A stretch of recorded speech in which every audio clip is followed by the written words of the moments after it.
Sparklite is Merge Games' newest entry on Switch. This is a steampunk universe action-adventure roguelike, played from a top-down isometric-ish perspective that charms the hell out of you with its gorgeous pixel art visuals, striving for the Legend of Zelda feel, but ends up settling on more of a Moonlighter level of execution.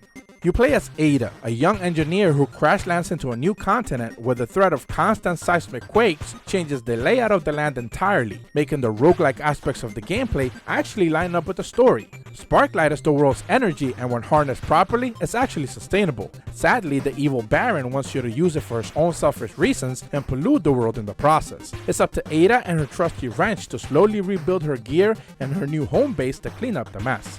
When venturing into the world, you'll surely run into roaming NPCs with quests to fulfill. Helping these individuals will lead them to relocating to your hometown and opening up some type of shop or facility that you can further invest to upgrade. Sparklite can be used to gradually upgrade your equipment. The patch system is a 3x3 board where the traits can be placed into gear. These will give you basic things like health, damage, and energy boost, along several others. Obtaining more of these via vaults is an interesting way to test your skills. Another way to get upgrades are widgets. These are more powerful and limited in nature as they cost energy to use. Think of them more in the vein of Zelda-like weapons, where they serve a very specific purpose around the world to progress or in specific combat scenarios. You can eventually keep these if you find the proper blueprint for each one.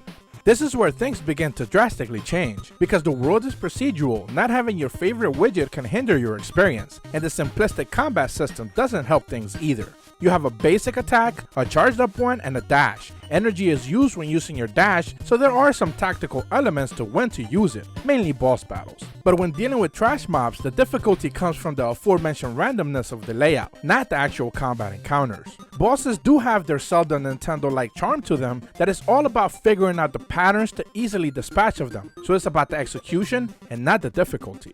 Death is also not very punishing. You lose every single item you picked up currently, including quest items, but you get to keep all the Sparklite you collected, so at least you buy more passive buffs after each run. There is a co-op component where the second player can use Ada's bot, but his toolkit is so limited that it ends up feeling more like an assistant than a full second player being there with you.